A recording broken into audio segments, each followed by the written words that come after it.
Did you know that ancient books banned by the church reveal that God was actually terrified of Adam? Yeah, you heard me right.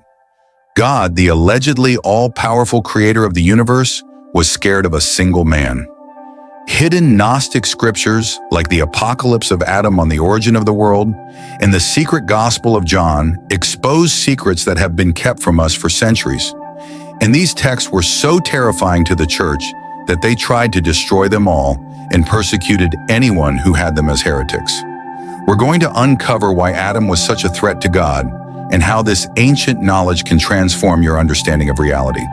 And by the end of this video, you'll find out that it reveals the truth about what you really are, a truth that the church doesn't want you to know. Have you ever felt like there's a deeper truth about your existence that you're not being told? Well, what if I told you that you have a hidden potential that's been deliberately kept from you? The Apocalypse of Adam is a book that gives us a very different picture and tells the story from Adam's point of view. And in it, Adam reveals something huge. There are actually two gods, the true God of light and a false satanic God of darkness. The true eternal God, which is a mind of divine light and the foundation of existence, is hidden. The evil false God is the creator of the material world and none other than the God of the Bible. This book starts with Adam speaking to his son Seth. So I'm sure that you've heard of Cain and Abel, but Seth? Well, we'll get to that soon. And it's important, and it ties everything together. But first we need to know what Adam tells him. So Adam tells Seth about how he and Eve were originally beings of light, full of divine knowledge and directly connected to the eternal higher realm of light. Adam said, "When God created me out of the earth along with Eve, your mother, I went about with her in a glory which she had seen in the eon from which we had come forth. She taught me a word of knowledge of the eternal God, and we resembled the great eternal angels. For we were higher than the God who had created us and the powers with him, whom we did not know." Adam and Eve were originally higher than the God who created them.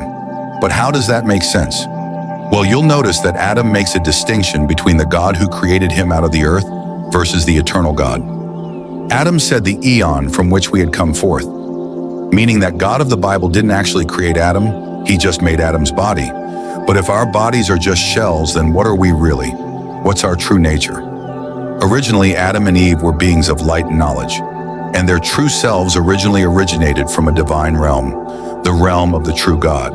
But it gets even crazier than this.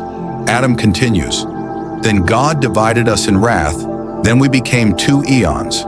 So this God, angry and jealous of their power, actually divided Adam and Eve." In other words, Adam and Eve were originally one unified being, but they were put into physical bodies and split apart, stripping them of their divine glory and knowledge. So what if the story that we've always known about Adam and Eve is actually about a jealous God trying to control them by dividing the power?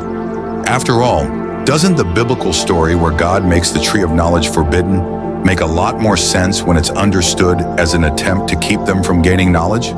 Doesn't make sense. Otherwise, Adam goes on, so they lost all their knowledge, leaving them ignorant. And this was a calculated move by the evil ruler to ensure that stayed under his control. Adam then describes how they lost their memory and forgot about the eternal God of light and what they actually were. The Apocalypse of Adam says, "After those days, the eternal knowledge of the God of truth withdrew from me and your mother Eve. Since that time, we learned about dead things like men. Then we recognized the God who created us, and we served him in fear and slavery." Adam and Eve forgot what they truly were, and so they submitted to the lesser God who created them. What if the true story of Adam and Eve is actually about a cosmic struggle for control?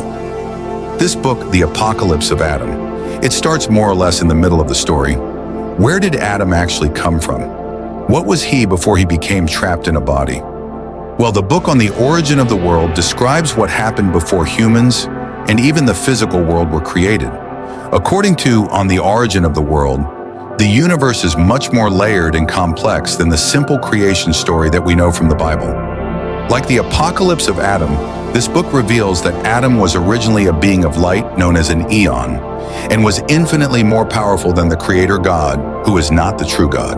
The true God is the source, a realm of pure light, while the false God is a lower ignorant being of darkness, whose name Yaldabaoth, and was the chief ruler of chaos. So we know most of that already. But let's go back even further. According to On the Origin of the World, before Adam was trapped in a material body, he was an emanation from the true God of light and had the knowledge and power and ability to create and shape reality itself. And this terrified Eldebaoth because it threatened his supremacy. The Origin of the World says Adam of light created a great eternal realm for himself. In that eternal realm, he created 6 realms in their worlds, 6 in number, which are 7 times better than the heavens of chaos in their worlds. Notice this passage calls him Adam of light to emphasize this isn't the Adam that we know in a physical body. It's the divine Adam, a God that's so powerful that he created realms and worlds that were 7 times better than anything that Eldebaoth could create. And this infuriated Eldebaoth, who wants to be seen as the only God. Think about it. In the Bible, God claims there are no other gods besides him. Like in Isaiah 45 verse 5, I am the Lord and there is no other. Apart from me, there is no God. But On the Origin of the World tells a different story. Eldebaoth is often called the chief creator, and he has dark servants known as archons. So when the archons see that Adam, a more powerful God, they laugh at Eldebaoth. On the Origin of the World says, before Adam of light withdrew in the chaos, the authorities saw him. They laughed at the chief creator because he lied, saying, I am God and there is no other God but me. When they came to him, they said, is this not the God who ruined our work? So this paints a very different picture from the Bible.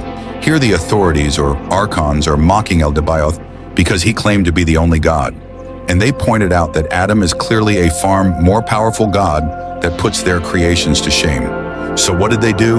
They came up with a plan. On the Origin of the World continues, Eldebaoth answered and said, yes, but if you wish that he not be able to ruin our work, come, let's create a human being from the earth to serve us, so that whenever this being sees his likeness, he may become enamored of it.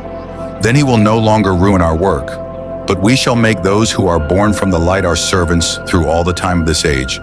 The idea was that if Adam became trapped in the body, he would become so blind and forgetful and distracted by the material world that he wouldn't realize what he really was. And so the archons could then continue to trap more souls of light in bodies to enslave humanity. So according to this book, the creation of humanity wasn't out of kindness or love, but a move to control and manipulate. Now there's another forbidden book called The Secret Book of John, and this sheds more light on this. It says Eldebaoth's demonic forces envied the man. His understanding was far greater than that of those who had created him, and greater than that of the chief ruler himself. When they realized that he shone with light and could think better than they could, they took him and cast him down into the lowest depths of the material world. Eldebaoth made Adam completely forgetful. So Adam's light and intellectual power were so intimidating that the rulers were driven by fear and envy. And they tried to suppress his potential by trapping him in the physical realm, causing him to forget his divine nature. Now I want you to remember that the Apocalypse of Adam says that God divided Adam and Eve into 2 beings to divide their power. The Secret Book of John agrees with this as well. But what does that really mean? Well, Adam represents the power of the mind, while Eve represents something called epinoia, which is a bit like intuition and the ability of the mind to think about itself. So this division allowed Eldebaoth to keep Adam and Eve from self-reflecting and realizing their divine nature, keeping them in a low state of consciousness. But hold on, let's go back, because here's where everything connects and brings you into the story. Remember, in the Apocalypse of Adam, Adam is telling all this to his son Seth. Well, this is key. Normally you hear about Cain and Abel. So what made Seth different? Well, there's a darker story here. According to the Secret Book of John, Cain and Abel were the result of the evil God forcing himself on Eve. So they were born out of an act of violation and represented the flawed creation of Eldebaoth. But Seth was different. Now, why is this so critical? Because Seth represents the union of Adam and Eve after they were divided. In other words, Seth had the power to reflect on himself and realize his divine nature. Well, what does this have to do with you? In other words, according to Gnosticism, we're all descendants of Seth. This means that every single one of us carries within us the potential to awaken that divine spark, to reconnect with the higher realms that we're originally from. So Seth symbolically represents the ability to understand what we truly are. He symbolizes the reunion of the divided power of Adam and Eve through Seth. This divine spark continues, and Seth's descendants aren't just physical beings, but carriers of divine light. So this is why Seth is so significant. He represents the potential for humanity to awaken and realize our true nature. But here's where it gets even more fascinating. Because many who followed these ancient books believed that Jesus was the incarnation of Seth. So Jesus didn't come as a savior from sin, but as a revealer of knowledge, a guide to help us remember our true nature. So Jesus' teachings, many of which were suppressed by the early church, point towards this radical idea of self-realization and divine awakening. So he taught that the kingdom of God is within us and that we have the potential to awaken and realize our divine nature. So if Jesus was teaching us to become like gods, to awaken the divine spark within us, what does that say about the mainstream religious lies that we've been fed for centuries? If we understand that Jesus' true message was about awakening our divine nature, then the fear of Adam by God makes more sense. God was terrified of Adam because he knew that within humanity lay the seeds of divine rebellion, the potential to awaken and overthrow the false creator.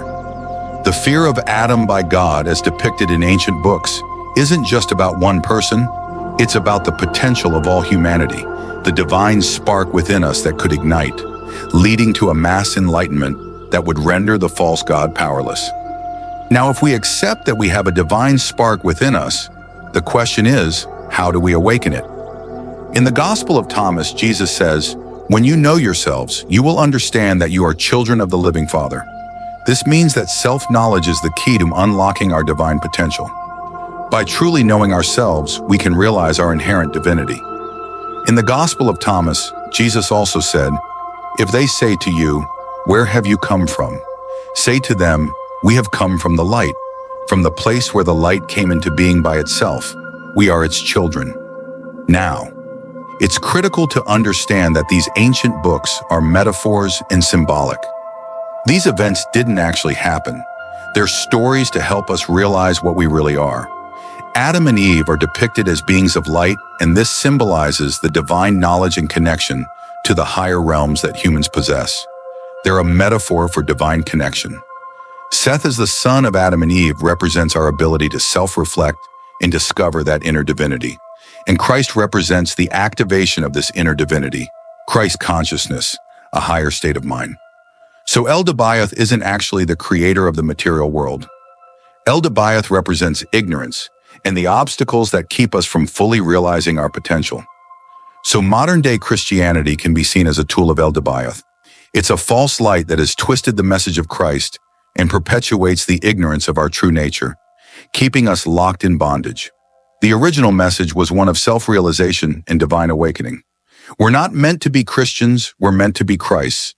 You're not just a mere human being, you are a being with divine potential, a spark of the eternal source that's capable of awakening to a higher consciousness and challenging all the falsehoods and lies that have kept you bound. You have within you the power to transform your reality, to break free from the chains of ignorance, and to become what you were always meant to be. A divine being, enlightened, powerful, and free. Make sure that you like this video and subscribe for more videos.